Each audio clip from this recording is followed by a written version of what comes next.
what's up everyone, it's Ricky G. This is my first YouTube video. I'm gonna be posting Yu-Gi-Oh content. I'm very passionate about the game. I definitely played it for a couple years now. I'm still kind of fairly new.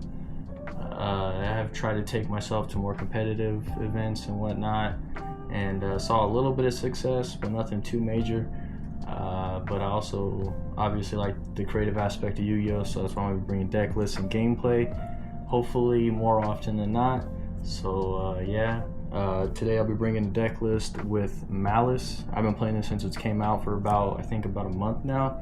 I've been seeing quite a bit of success with it. And yeah, man, it's hard to learn at first, but once you get this deck down, it feels super rewarding. You know, obviously the outplay aspect, the ceiling aspect, it is super fun.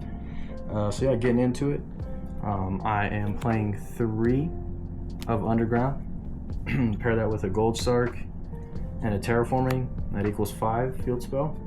This is your worst starter, but it's also a starter.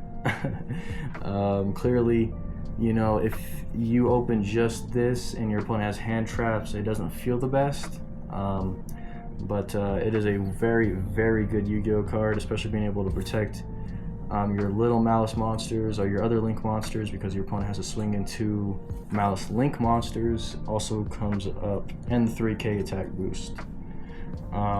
Also playing triple Dormouse. That's your pseudo 1-card starter, and so is the triple of the White Rabbit. Both these cards you need to max out on. I wouldn't play less for sure. This deck's already super small whenever it comes to an engine. That's why obviously you have to pair it with a sub engine. So yeah, both of these are your 1-card starters, and then you can pair those along with the 2 copies of Chessy Cat. A lot of people play 3, a lot of people play 1. I tried it both ways. I do like 2. Feels right and it feels good. The second one comes up in a grind game scenario. The first one just comes up during your first combo whenever you're just trying to draw 2, or you just need that body for extra link fodder. And then obviously the honorary Maliss monster being Dotscaper. Need to play it, man. Both of his effects, the Sent to Grave and the Banish effect, are both once per duel. Sorry. So yeah, remember that it's not just like if you use one then you're locked from the other. And then I'll play double alert, just draw power, ash bait, pretty much super good. And then one of each Maliss trap card. I wouldn't cut any of these. They all come up depending on what you get hand trapped by, and just during typical Maliss combo, full combo, you'll run through pretty much all these usually. And for the sub engine that I opted to play, that I think is the best, is going to be the Striker package. I have tried the Bestial package, and I've tried the Kashtira package, and the Pure. This by far feels the best. Being able to generate 2 bodies before generating a Maliss body is super strong. That means getting impermed on your Maliss monster feels less hurtful, pretty much. So yeah, this is why I feel like this is super good, especially being able to play quite a bit of spells in the main. Getting the extra draw if engage comes up, which just provides you so much advantage. And yes, I know these 2 are different from the QCR. If y'all got 2 more of the QCR, please let me know. But yeah, that card completely shot up in price. But then I'm playing double Bestials. You have to play these. You could play 3 if you want to, for sure, but I'm opting to just play 1-on-1. I've been liking it a lot, man. And I would not cut the Bestials from this deck at all. This card, I believe, is one of the best cards in Yu-Gi-Oh right now, being Triple Tactics Thrust. Jeez Louise, this card is so good, man. It's won me so many games. It sets up so many plays for you to be able to grind through hand traps, or just set up an unstoppable board going first. You know, setting a lot of the normal spells and traps from your deck, or grabbing you, say, a Talents, for instance. Which this card, you know, I can't stress it enough. It feels so strong stealing a Detonator or it feels super strong just looking at your opponent's hand. Both just feel very, very good. Now I am playing 2 Eclipse. What you can do, because I have played this at 3 and it doesn't feel bad either, you can always cut one of this and then play a third this if you want to, but I just really like how powerful Talent feels right now, and I like to keep this deck at a clean 40, being that the Malice package on itself isn't, you know, the biggest. So I also play triple Imperm. Card's crazy, bro. Going into a detonator, just starting it off with a simple Imperm. If they don't have cross out, you're a whole lot stressed out. So now we'll go triple Impulse. This card's mad questionable. You don't have to play it if you don't want to. It feels okay. In theory, it's really good against the mirror match and roguish decks, like being able to impulse just weird interactions with, like, say, Branded Fusion, or even the Exodia deck with the Millennium Unk, you know, things like that. That's just off the top. And then D-Barrier. So this, like I said, this list is a clean 40. This is just like an auto win if you kind of know what your opponent's playing. A lot of people are on Ryzeal.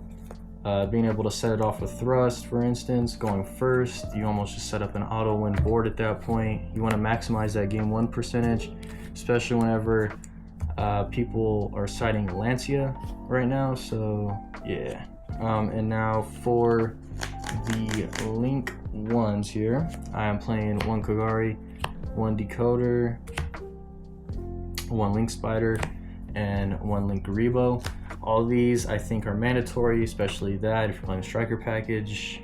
A lot of people cut this. I will never cut that. It has allowed me to play through Nibiru like nobody's business, man. So yeah, I would not cut any of those. For the Link 2, play Lizard, Splash Mage, IP, and then 1 second. And then I actually forgot, but also play the SP. So yeah, play all these. The only one that's not mandatory to play, in my opinion, is this. So you don't have to play this if you don't want to. I just play this for, like, there's like weird niche lines where, like, you can like make this if you get like Lancia or something. So yeah, that's the reason why I still have it in. And then this, and this. So 1 of each.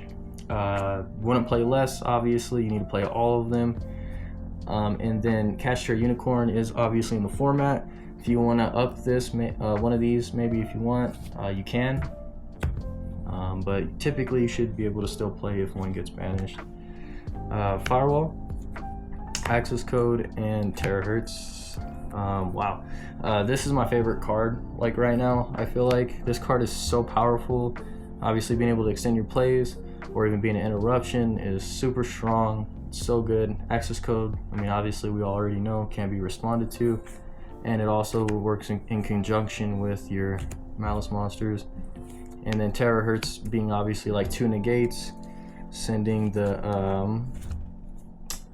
Cybers or sending the Pack Bit. Because I am playing the Pack Bit instead of the Aggregator. I believe it's better, but to each their own. So yeah. And then moving on here to the side deck.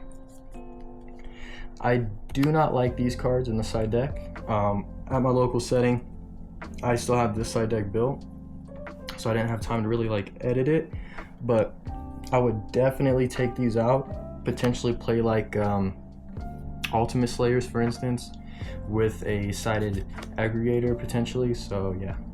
And then D-Shifter, gotta play it. Fulos, also have to play it. Cards are this card by itself is super powerful, and so is D-Shifter. Being able to play both in one deck is super powerful. And then playing triple Crossout, I feel like this is pretty obvious. If you're comfortable with the deck, you don't have to play this, I think, or depending on the variant that you're playing.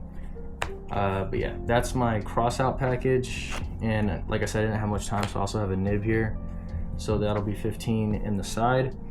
But yeah, so this is kind of what I was looking at. 4 ways to out this: play the mirror, side this in, keep the impulses in. Feels really good. But yeah, you know, getting impulse sucks. Simple as that. So I try to stop that from happening. But yeah, man, if you guys like that deck profile, it was heavily inspired on Pack's list. You know, obviously, you know, he's been putting in a lot of work with this over on his channel. You know, I just took kind of a little bit of some changes, nothing crazy. But yeah, man, if you guys liked it, please like, comment, subscribe. Like I said, I'm gonna be posting you know, videos here in the future with other creative deck lists that I come up with and gameplay. So yeah, man, have a good rest of your guys' day.